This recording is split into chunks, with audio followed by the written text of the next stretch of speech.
Are you stuck with who you are, or can you radically change yourself? Stay tuned.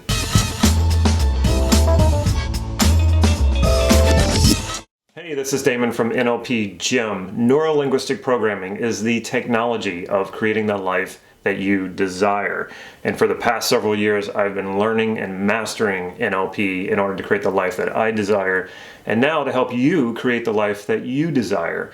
So if that sounds good, please click subscribe to this YouTube channel so you can get these videos on a regular basis. Recently, someone commented in one of my videos saying, I can't change my situation because I can't change my personality type.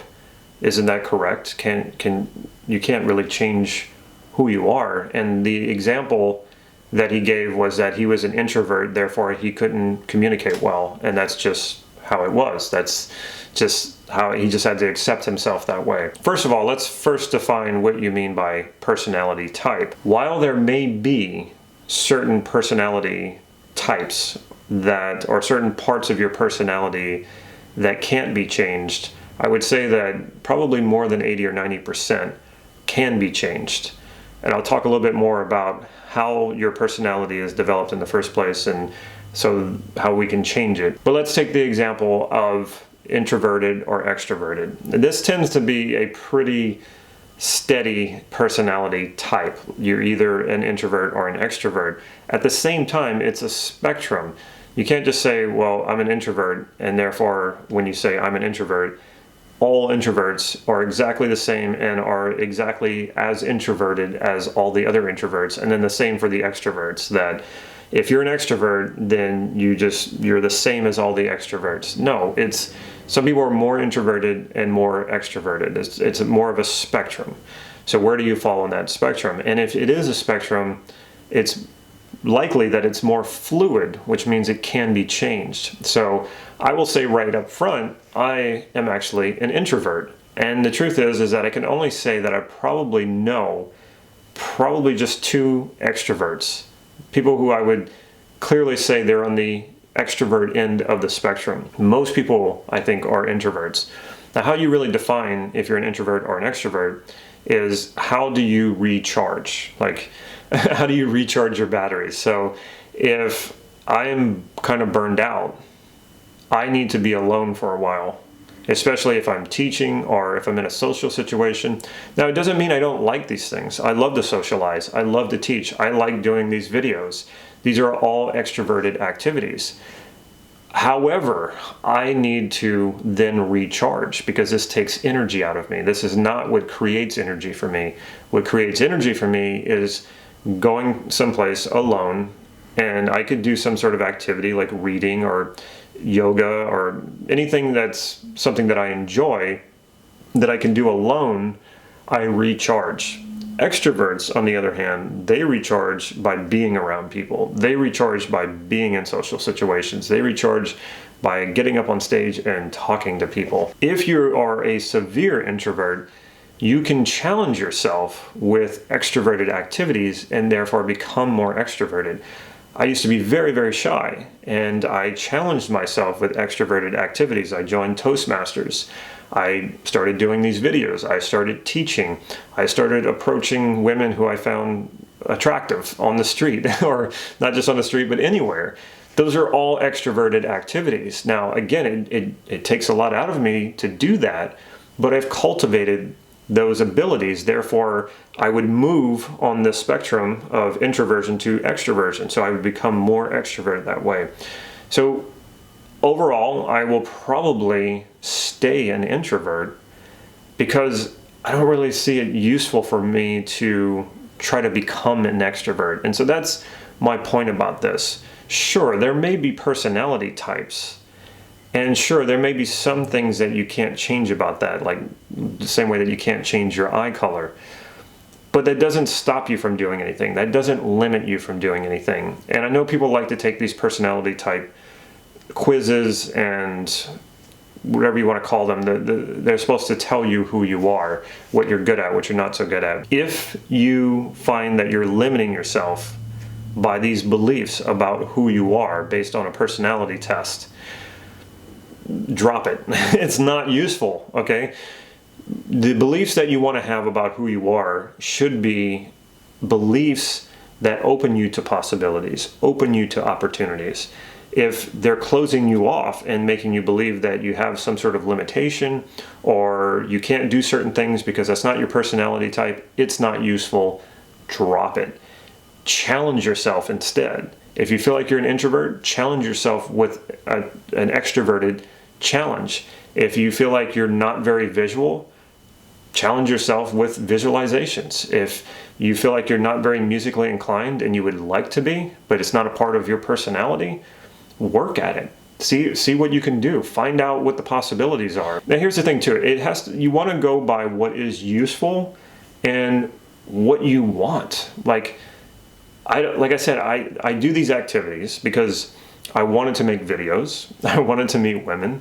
I wanted to be good as a public speaker.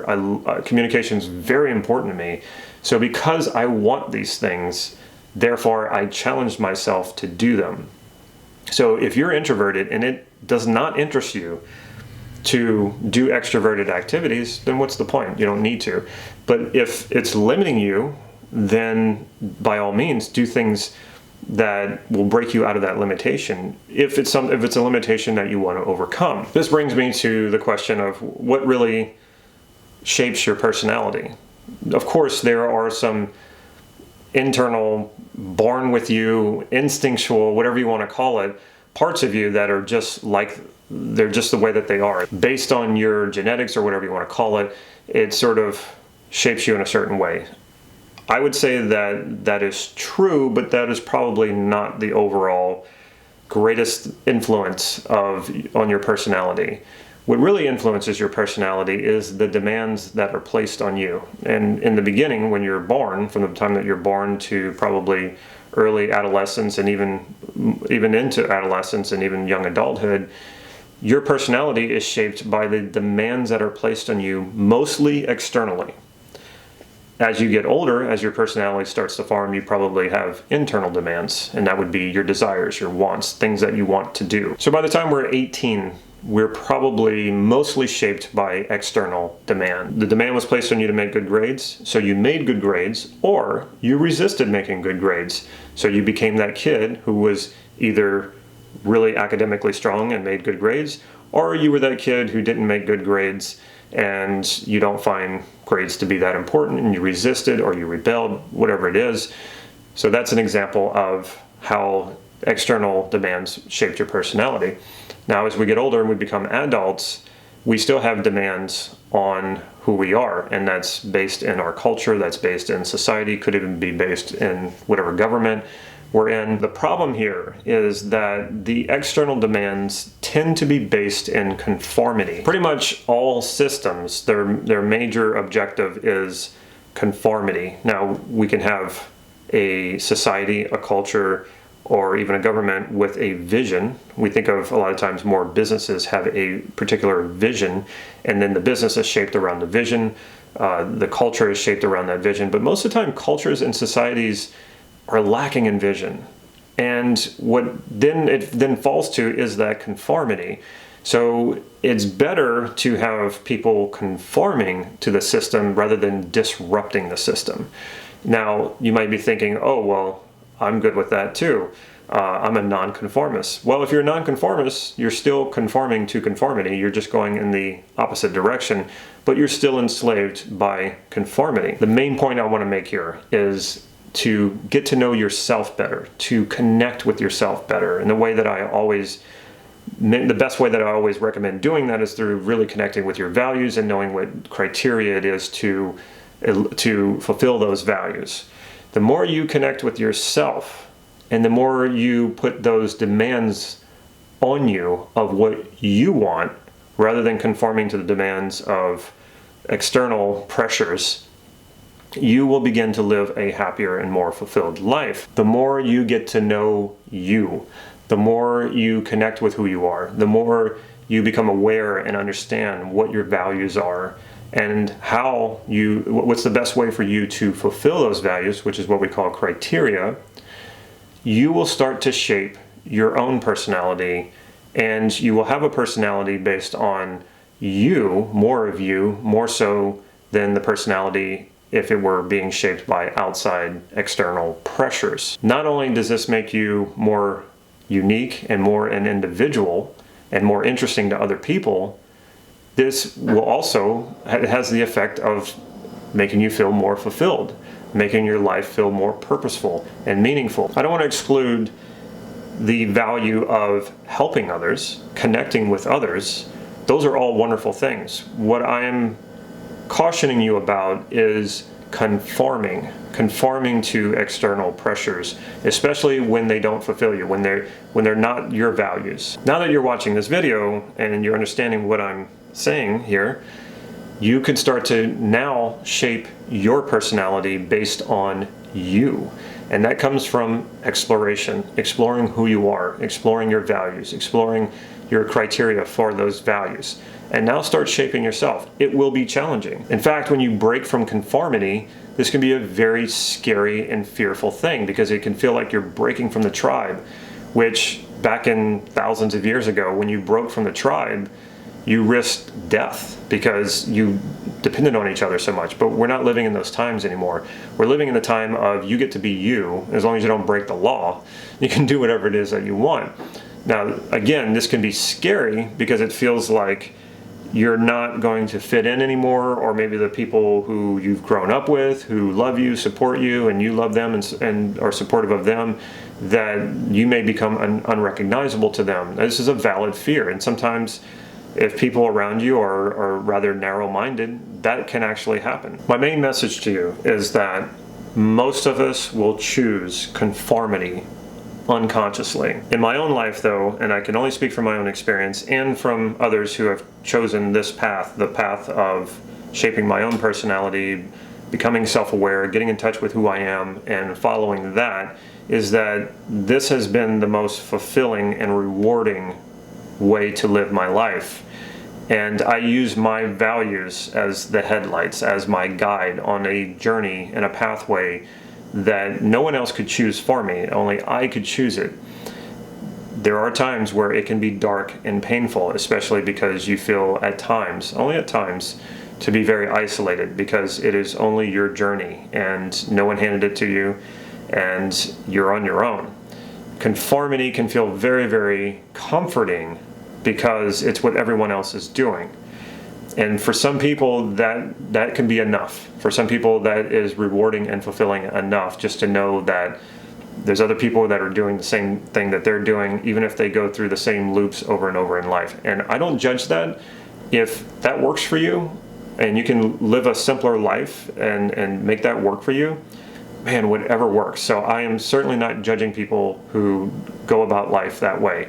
I just know for myself that that's why I've been depressed in the past. That it's so unfulfilling and unrewarding that I can't live that way.